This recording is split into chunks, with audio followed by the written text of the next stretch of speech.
turmas da EJA, bem-vindos a esta aula. Eu sou a professora Joyce Martins, do componente curricular de língua portuguesa, e estamos aqui para a aula de número 12 do nosso módulo, que tem como objeto de conhecimento os estudos textuais. Detalhando este objeto, temos a redação do Enem, certo? Então vamos iniciar mais uma aula.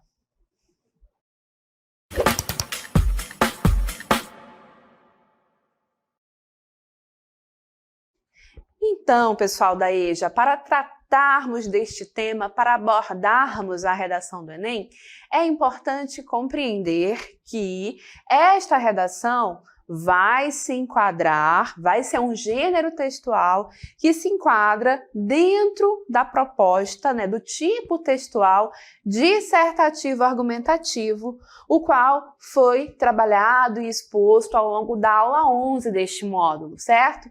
Então, sempre que pensarem na redação do Enem como um gênero textual que é necessário ser escrito dentro deste contexto do Exame Nacional do Ensino Médio, lembrem-se daquela estrutura clássica ou daquele conjunto de características que fazem com que um texto seja considerado dissertativo argumentativo. Ou seja, vai ser um texto que vai trazer uma opinião, uma tese, um posicionamento sobre um tema, não é? E para que esta opinião, tese, posicionamento sejam considerados válidos, apresenta-se um processo de argumentação, ou seja, você apresenta no seu texto o porquê que você tem aquela opinião, aquela tese. E, por fim, você faz um processo de conclusão daquela sua opinião, retomando aquilo que você afirmou, tanto na sua introdução quanto no desenvolvimento do seu texto. E no caso especial da redação do Enem, muita gente utiliza um item chamado proposta de intervenção, que é algo que é obrigatório na redação do Enem, na estrutura dessa redação, como a forma de concluir o texto, ok? Então, tendo essas informações em mente e sabendo disso, vamos observar alguns aspectos relacionados especificamente a esta redação, a essa proposta de redação, certo? Então vamos começar, olhem só. Primeira coisa, considerando esta redação no contexto do Exame Nacional do Ensino Médio, Enem. Quem é que vai escrever esta redação? Já pararam para pensar sobre isso? Ora, são justamente aqueles candidatos a uma vaga em uma universidade, né? Então, são aquelas pessoas que estão no processo de conclusão do ensino médio ou que já concluíram há bastante tempo, né? Mas elas podem ser candidatas, sim, a realizar essa avaliação. E, no seu princípio, o Enem não tinha essa finalidade específica do acesso à universidade.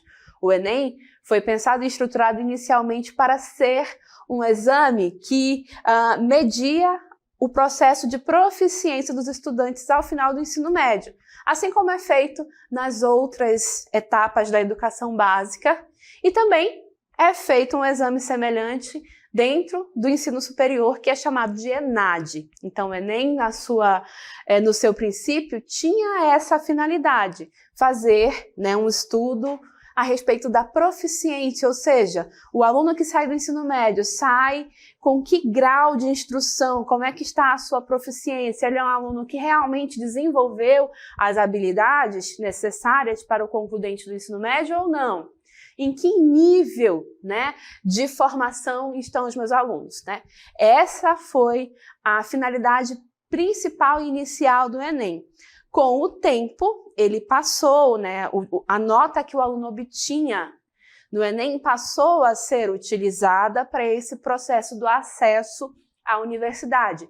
Então, muitas universidades públicas utilizam como nota ou como parte da nota para o acesso e ainda um outro programa do governo federal, por meio do qual você usa a sua nota para acessar a universidade particular, Você vai, a depender da sua nota, ter ali uma bolsa que pode ser integral ou parcial, Então vejam que ao longo do tempo o Enem mudou, né, a sua especificidade.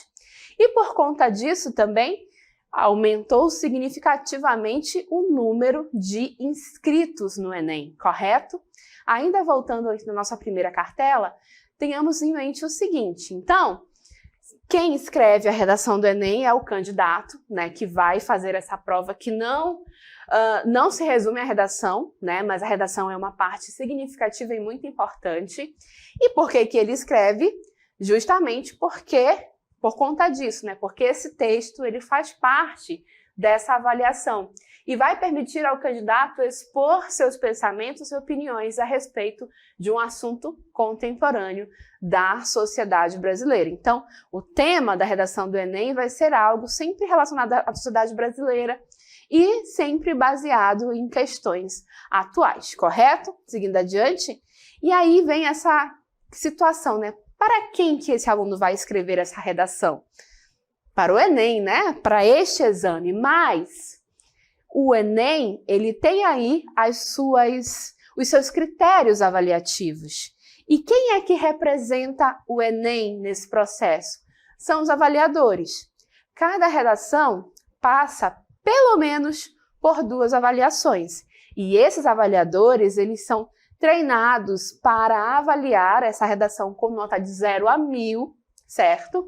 Justamente em 5 habilidades. Então, a cada uma habilidade são distribuídos 200 pontos, né? E se houver ali uma discrepância entre as notas dadas por um dos avaliadores, entre os 2 avaliadores, uma discrepância muito grande de nota, então essa redação pode passar por mais avaliações até que se chegue a um consenso quanto à nota que aquela redação deve receber. E, mais uma vez, né, o Enem é representado por esses avaliadores que estão justamente ali de olho nas competências, nas 5 competências principais de avaliação, que tem a ver justamente com o atendimento à questão da norma padrão da língua, com a compreensão da proposta de redação, se você atendeu adequadamente o tipo textual, dissertativo, argumentativo, se você tem um bom repertório argumentativo, se você apresenta a proposta de intervenção. Então, tudo isso está em jogo no seu processo avaliativo, certo? E aí, dito tudo isso, vamos avançar com a nossa aula. Olhem só. Então, o contexto de produção da redação, o contexto no qual essa redação será produzida é o seguinte, tá? Então, temos aí o candidato a uma vaga na universidade pública ou a bolsa de estudos da universidade privada, que está ali realizando o teste de seleção e proficiência em ambiente controlado. Então tem ali a sala de aula, né? Não pode haver consulta, tem um tempo especificado para a realização da prova como um todo. Então o aluno está ali em um ambiente controlado, que gera ali já uma tensão e que nós temos que dizer, né? Nesse momento é o aluno com todo o conhecimento que ele desenvolveu ao longo dos anos, né? Nesse momento é o aluno com o seu repertório, ok? E além disso, desse contexto, nós temos que levar em consideração o seguinte, olhem só, temos que entender que o contexto também está diante aí do contexto que é dado ao nosso candidato através dos textos motivadores, né, que estão relacionados ao tema. Então, uma proposta de redação do Enem, ela não vem aleatória, não. Escreva sobre o tema X. Não é assim. O tema é dado, é apresentado após todo um processo de contextualização que é feito a partir de textos motivadores, ok? Então, a partir deste momento, eu vou apresentar para vocês justamente como é que aparece a proposta de redação do Enem lá no seu caderno de provas, né? Você recebe ali o caderno de provas e ao receber esse caderno de provas, você estará, entre outras questões lá, diante de uma folha como esta, né? Então, temos as instruções para a redação, que são colocadas logo no início, mas neste momento eu não vou me deter com vocês a estas instruções, tá? Só para deixar claro, esta é a proposta de redação para vocês. do ano de 2023, ou seja, ano anterior, tá? E após as instruções, vocês têm o conjunto de textos motivadores, que variam aí entre 4 a 3 textos. No caso do ano de 2023, foram 3 textos, então percebam que temos 2 textos que são aí mais com palavras, mas ainda assim são breves, não é? Há um texto com uma informação de tabela, e o último texto é esse texto visual que traz aí, né, uma capa de uma publicação e que enfatiza alguns dados, correto? Então, a partir da leitura destes textos é que, finalmente, aparece a proposta de redação. Então, vejam que não é aleatório, não é. Primeiro vem um conjunto de instruções, depois um conjunto de textos que devem ser lidos pelo candidato e só então a proposta de redação aparece, gente. Para que você não diga, foi aleatória a redação. Não. E por que esses textos aparecem, professora? Para que eles servem? Ora, porque se o tema que é proposto aqui ao final é algo completamente estranho para você, bom, pelo menos os textos motivadores podem servir para lhe dar um norte, para que você saiba mais ou menos o que a proposta de redação quer tratar, né? Então, se você nunca leu nada a respeito daquele tema, se você nunca viu nenhuma informação, pelo menos os textos motivadores podem servir para este processo de fazer com que você clareie as ideias e busque no seu repertório dos anos de estudo como se posicionar diante daquela temática, certo? Lembrando que os textos motivadores não devem ser copiados. Eles aparecem justamente para motivá-lo, como o nome já diz, a falar sobre o tema. Então, aqui está, é assim que aparece a folha de redação, vamos dizer assim, a folha da proposta de redação. Então, agora, para que a gente conheça e compreenda melhor esta proposta, nós vamos ler estes textos que estão na cartela, tá bom? Para que a gente visualize melhor. Vamos lá? Então, na cartela, nós temos o texto 1, tá? E o texto 1 diz o seguinte: trabalho de cuidado não remunerado e mal pago, e a crise global da desigualdade. Então, olhem só, primeiro texto, vamos buscar compreender o que essa proposta está me propondo, né? O trabalho de cuidado é essencial para as nossas sociedades e para a economia. Ele inclui o trabalho de cuidar de crianças, idosos e pessoas com doenças e deficiências físicas e mentais, bem como o trabalho doméstico diário, que inclui cozinhar, limpar, lavar, consertar coisas e buscar água e lenha. Se ninguém investisse tempo, esforços e recursos nessas tarefas diárias essenciais, comunidades locais de trabalho e economias inteiras ficariam estagnados. Em todo o mundo, o trabalho de cuidado não remunerado e mal pago é desproporcionalmente assumido por mulheres e meninas em situação de pobreza, especialmente por aquelas que pertencem a grupos que, além de discriminação de gênero, sofrem preconceito em decorrência de sua raça, etnia, nacionalidade e sexualidade. As mulheres são responsáveis por mais de 3/4 do cuidado não remunerado e compõem 2/3 da força de trabalho envolvida em atividades de cuidado remuneradas. Então, olhem só, percebam aí que nesse primeiro texto ele já aborda a importância do trabalho de cuidado para que as sociedades possam avançar. Por quê? Enquanto pessoas saem para trabalhar, para produzir, né? Existem pessoas na retaguarda que estão realizando o cuidado com as pessoas. E esse cuidado inclui aí, por exemplo, lavar, cozinhar, em alguns locais, buscar lenha, cuidar das crianças, dos mais velhos. Isso é extremamente importante, porque enquanto esse cuidado é feito, outras pessoas então podem sair de suas casas para produzir, para estudar, para ganhar dinheiro, vamos dizer assim, para produzir alimentos e assim por diante. Então vejam, é um trabalho extremamente importante para o desenvolvimento social, e aí estamos falando das sociedades ao redor do mundo, porém, ele é desvalorizado ou quando ele é pago, porque nem sempre é assim, é um pagamento muito aquém da importância que este trabalho tem, ok? Então, o primeiro texto já nos apresenta a questão e já nos dá um direcionamento do que talvez o tema que veremos mais adiante pode nos pedir, nos solicitar, correto? E aí vem o texto 2. O texto 2 traz aí o título, né, um título em caixa alta, e aí ele diz, né, caixa alta não, né, mas em letras maiores.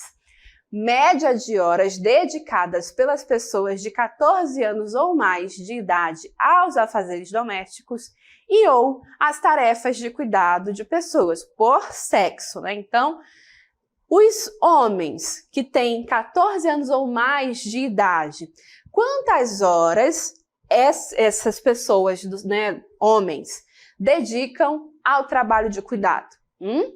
Ali diz uma média de 11 horas semanais. E as mulheres que são maiores de 14 anos, quantas horas semanais, em média, as mulheres dedicam às tarefas de cuidado? Para cuidar de pessoas e assim por diante. Ali diz 21 horas,4, né? Então, notem a discrepância. E esse é um dado do Brasil no ano de 2019. Então, vejam, mais uma vez agora mostrando essa situação em que as mulheres, né, as adolescentes, tendem a se dedicar mais a esse trabalho de cuidado, correto? E aí, já tendo todo o background, né, toda a informação que o primeiro texto me trouxe, agora esse segundo texto vem da complementação e eu já começo a construir esse panorama do que a minha proposta pode ser que me peça, né? Então vamos ao texto 3. O que esse texto 3 vai abordar, vai me trazer de informação? Olhem só. A sociedade brasileira tem passado por inúmeras transformações sociais ao longo das últimas décadas. Entre elas, as percepções sociais a respeito dos valores e das convenções de gênero e a forma como mulheres têm se inserido na sociedade.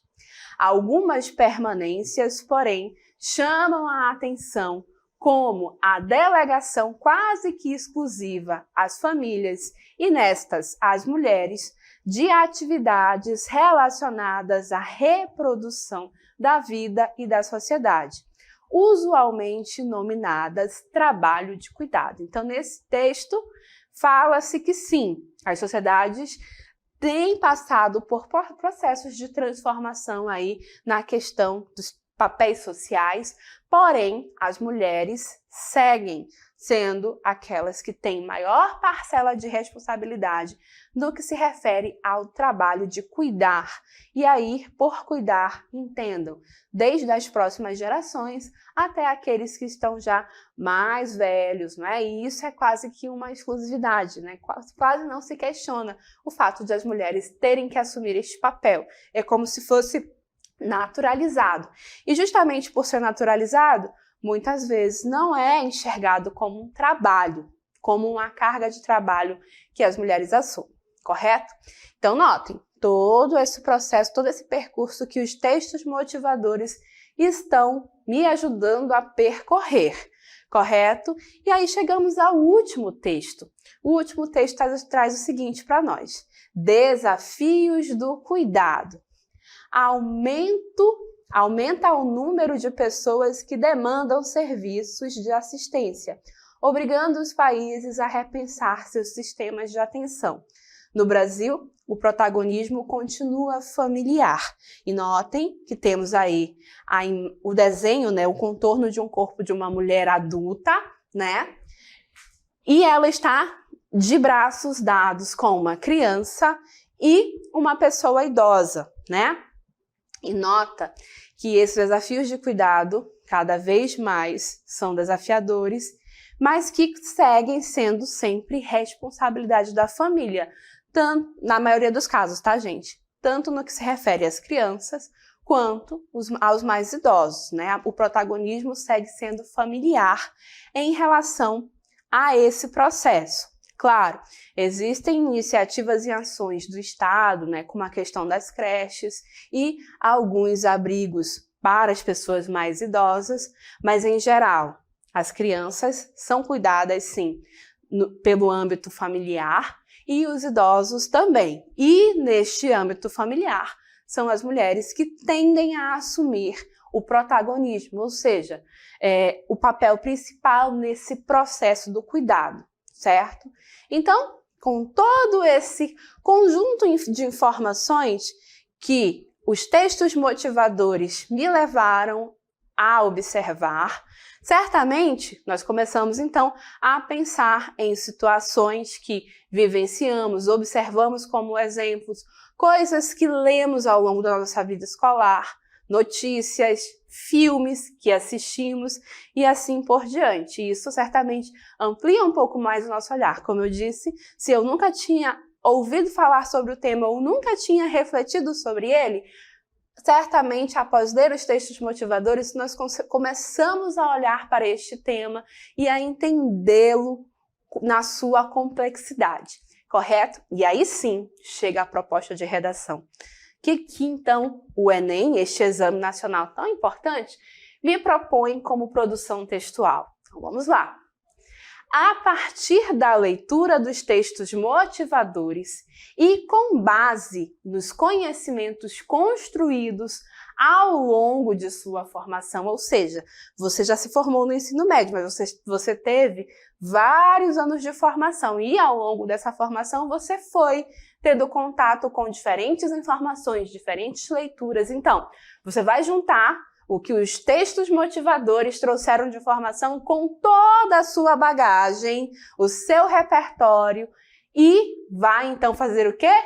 Redija, ou seja, redigir um texto dissertativo argumentativo. Então, lembra no começo desta aula, quando eu disse que a redação do Enem é um gênero textual que vai se enquadrar nas características do tipo textual dissertativo argumentativo? Então, foi por isso que ao longo da aula 11 deste módulo, nós enfatizamos o que era esse texto dissertativo argumentativo, justamente para trazer para vocês para onde que nós queremos ir, o que o Enem nos pede. É o texto dissertativo argumentativo em modalidade escrita formal da língua portuguesa. Isso é um dado muito importante. Por quê? Porque me mostra que eu devo evitar gírias, evitar abreviações, evitar coloquialismos. Devo buscar ser o mais formal possível, fazendo a ortografia adequada das palavras, porque é isto que a proposta está me pedindo. Então, este é um ambiente de comunicação formal. E a primeira competência de avaliação do Enem observa justamente isso, se o candidato atendeu à proposta, a essa escrita formal da língua portuguesa. E aí, tudo isso sobre que tema? Aí vem o tema. Desafios para o enfrentamento da invisibilidade do trabalho de cuidado realizado pela mulher do Brasil. Então, o candidato deveria falar quais são os desafios que devem ser considerados para enfrentar o quê? O problema de o trabalho de cuidado ser invisibilizado e que é, em sua maioria, protagonizado pelas mulheres aqui no Brasil. Foi isso que os textos motivadores nos mostraram e é sobre isso que o Enem solicitava que os candidatos abordassem, tá?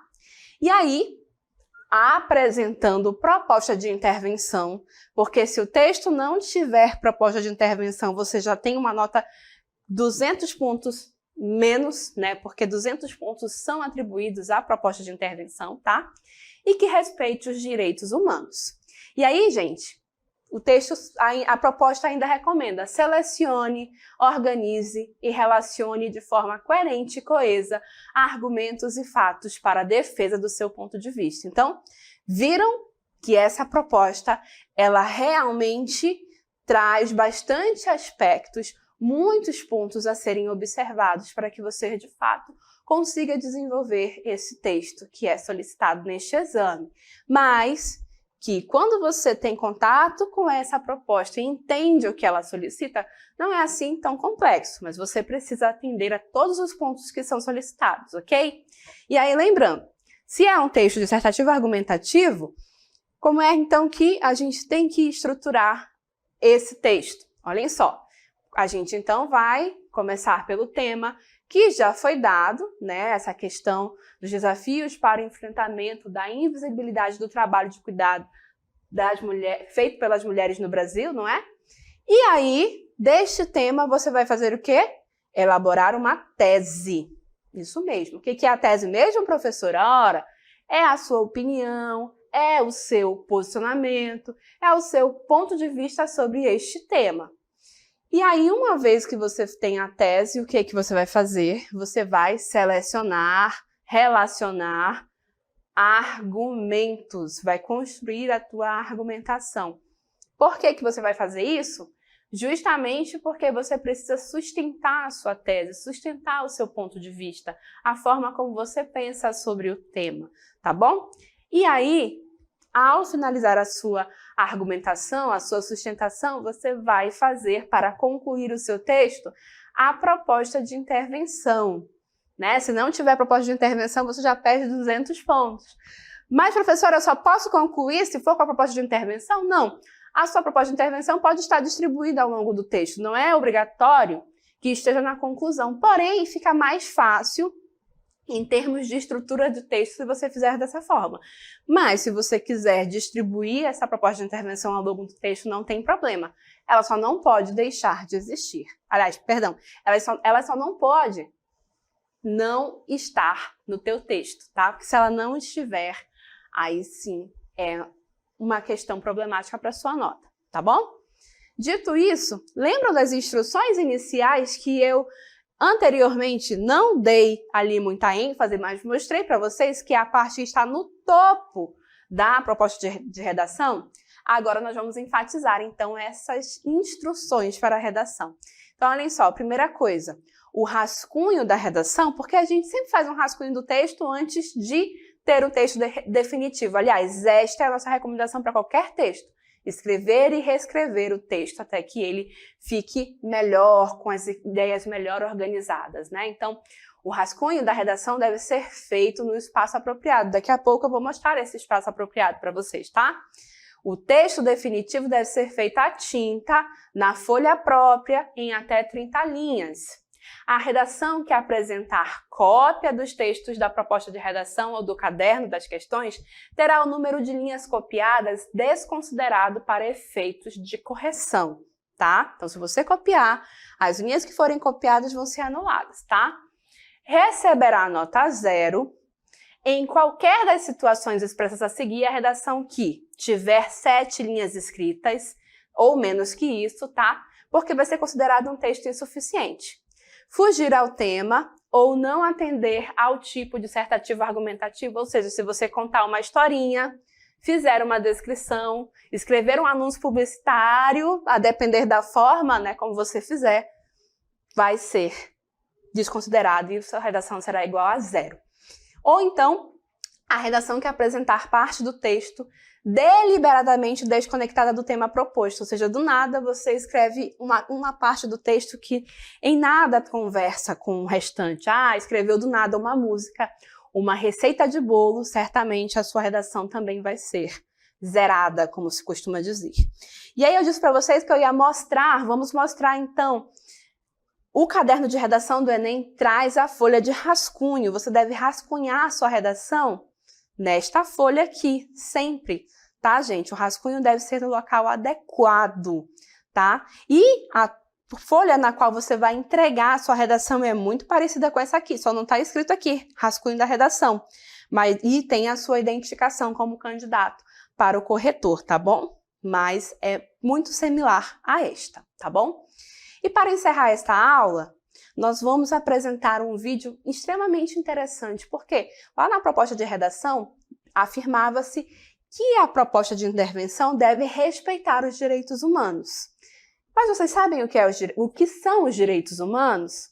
Vamos assistir a um vídeo para compreender isto.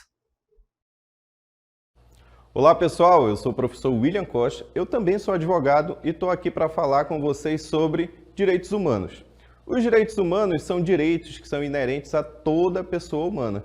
Todo ser humano ele possui um conjunto de direitos que são fundamentados na sua dignidade, na dignidade da pessoa humana, tá certo? A doutrina internacional tem classificado esses direitos humanos em 3 gerações, que são gerações ali ligadas àqueles valores consagrados na Revolução Francesa, de liberdade, igualdade e fraternidade. Os direitos de primeira geração são aqueles ligados à liberdade, como por exemplo o direito de ir e vir, como por exemplo, você não pode ser preso sem uma condenação de um juiz confirmada em 2º grau, e esses são os direitos ligados à liberdade, tá certo? Os direitos de segunda geração são os direitos sociais, são aqueles ligados à igualdade. Que são os direitos sociais? O direito à educação, o direito à saúde, o direito ao trabalho, direitos previdenciários, direitos assistenciais, todos esses são direitos sociais. E os direitos de terceira geração são direitos ligados à fraternidade, como por exemplo, o direito ao meio ambiente equilibrado, que tem sido aí nesse século um grande desafio, não é? Bom, alguns ainda classificam uma 4ª geração de direitos, que são ligados ali ao biodireito e o direito à informação. E um doutrinador brasileiro tem ali classificado uma 5ª geração de direitos, que são direitos ligados à paz. Bom, espero ter contribuído aí com vocês e numa próxima a gente se encontra. Tchau, pessoal! Então, perceberam? A sua proposta de intervenção não pode desrespeitar a esses direitos humanos, ok? E assim nós encerramos esta aula, na qual nós nos dedicamos a compreender como a proposta de redação do Enem se apresenta e como nós devemos nos comportar, digamos assim, ao escrever o texto que nos é solicitado.